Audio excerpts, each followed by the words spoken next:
Dionna Michelle Daniel. Dionna Michelle Daniel, also known as D. Michelle, is a Renaissance woman. From playwright to actress to vocalist and artistic associate of the Pasadena Playhouse, she won't stop till she's conquered it all. Ladies and gentlemen, Dionna Michelle Daniel.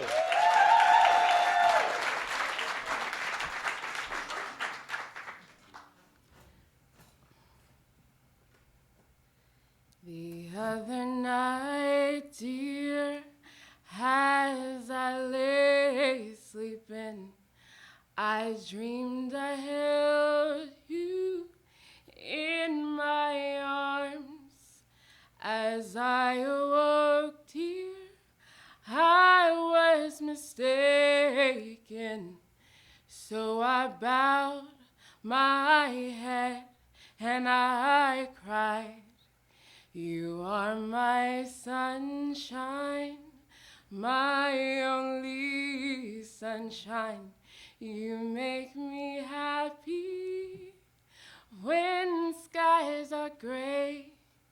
You'll never know, dear, how much I love you.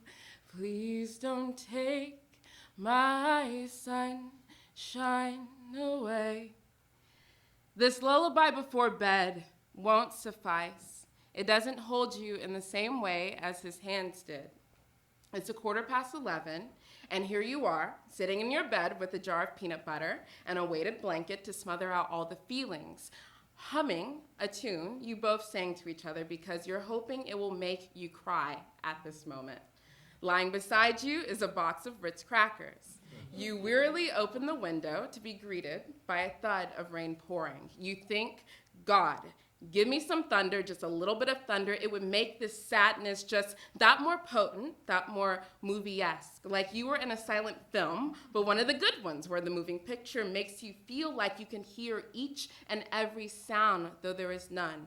A moving picture in which you are the heroine, and maybe, just maybe, he'd appear out of the blue and happily ever after did exist, and all would be fine, and you wouldn't be sitting in your bed singing a sad song, waiting on the thunder that will not come.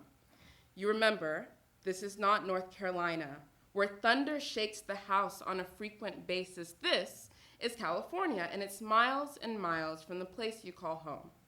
And even though the rain is falling outside, it is nothing like the downpours back south. That is what you need. A good cry of the soul. Feel something deep inside you, like the bow will break and the gates will come flooding open, but you are reduced to the pitter-patter drizzle of California. And this cry you wished will not come, so the drizzle must suffice. But even with the drizzle, the water is rising. The floodgates bursting open with the thoughts of him, this bed, the time he held you in this bed and you did that thing. The weird thing you do. You know the one. There is proof of it because you recorded it and almost posted it on Instagram. You did not post it on Instagram because you decided it was too weird. The thing you did. The weird thing was you sticking your finger in his belly button, wiggling it around, tickling the insides as if you were finger fucking it. And the video, he looks back at you with that look. You know the one. It's that look like, fuck, my girlfriend is weird. But even with that look, the love is radiating from his grin. This is the only video you kept of your time together. In the album book of your mind, it pairs well with all the constant tickle fights, like the times he tickled you and you accidentally punched him in the nose, or the time he elbowed you in the boob. Laughter and pure joy tickling both your insides. The weird things you do with the person you love. You count the days. You count the months. How long has it been? The thunderous ache has subsided, but you ask God and all other deities you pray to, was this for the better? You see no way. For a moment you pause. You doubt the universe. You doubt divine planning. For how could divine planning give you a person that was precisely what you asked for? You prayed for him, called out to a nameless God for a human being so perfect that in their presence you forgot time existed. With him, there was no future, no past, just present. The universe mail-ordered that person to you, but as swift as he came, he was then shipped back to his own country.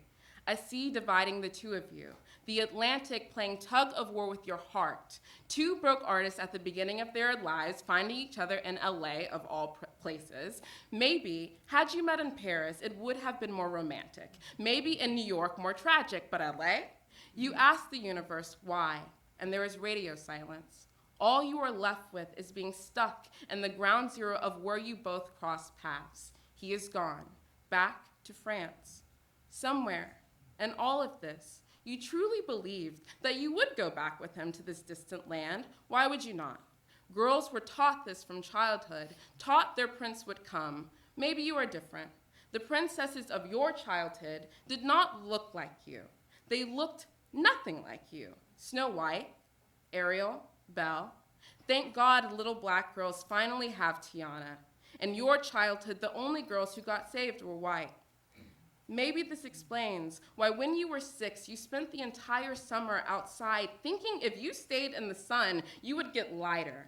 You remember the time you rocked your hair in twists and they called you Miss Seeley, or the time they called you Darky. You understand that your ignorance and affinity for the sun was not an act of self-hatred, but it was a means of survival.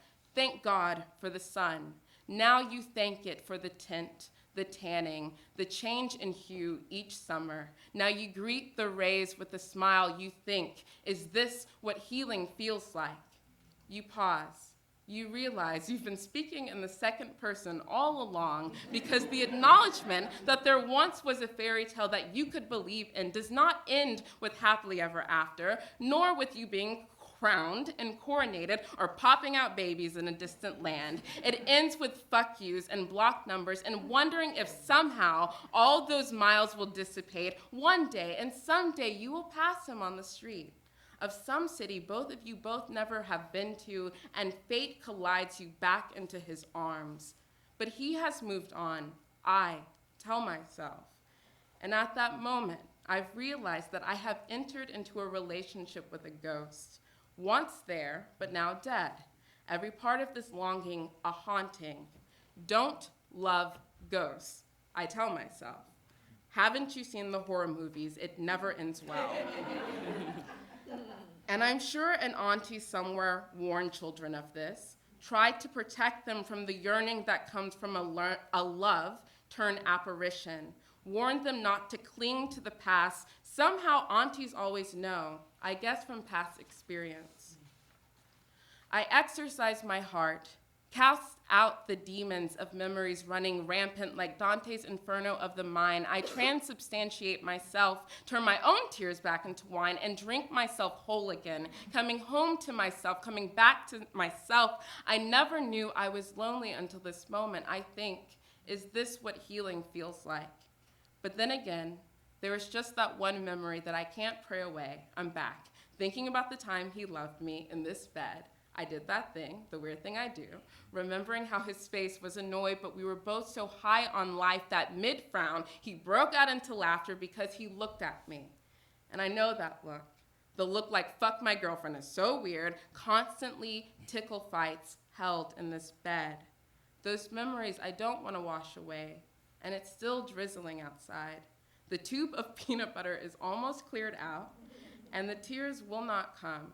Because somewhere, nestled in between the sadness and the hurt, nestled deep inside, I am living years and years from this moment, still rejecting the present moment, but at least I've left the past behind, and I'm hitching a ride straight to the future.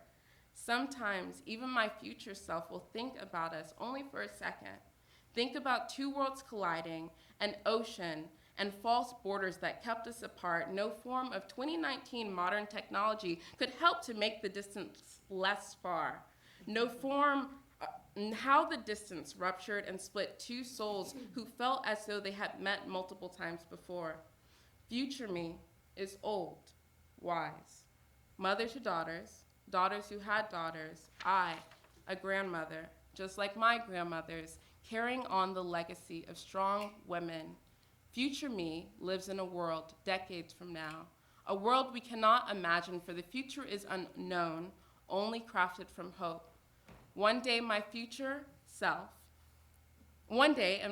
life, my granddaughter comes to me and says, I've met a boy whose heart sings to mine as though each time he whispers, he is singing me a lullaby I've heard eons when our hearts first touched.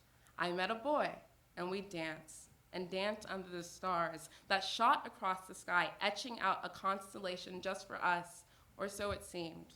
I've just met a boy, and though this is the first time I've laid eyes on him, I know we've met before. For each time he smiles, it's as if God is tickling my insides.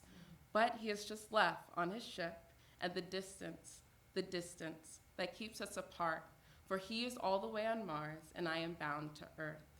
And future me does what grandmothers do, and mutter some bit of wisdom, or maybe even nonsense.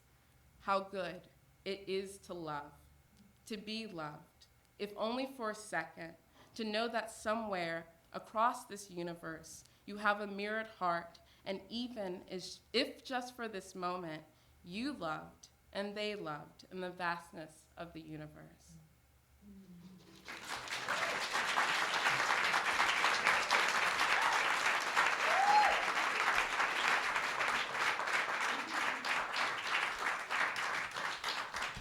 No, I hear you. I hate the bloody French.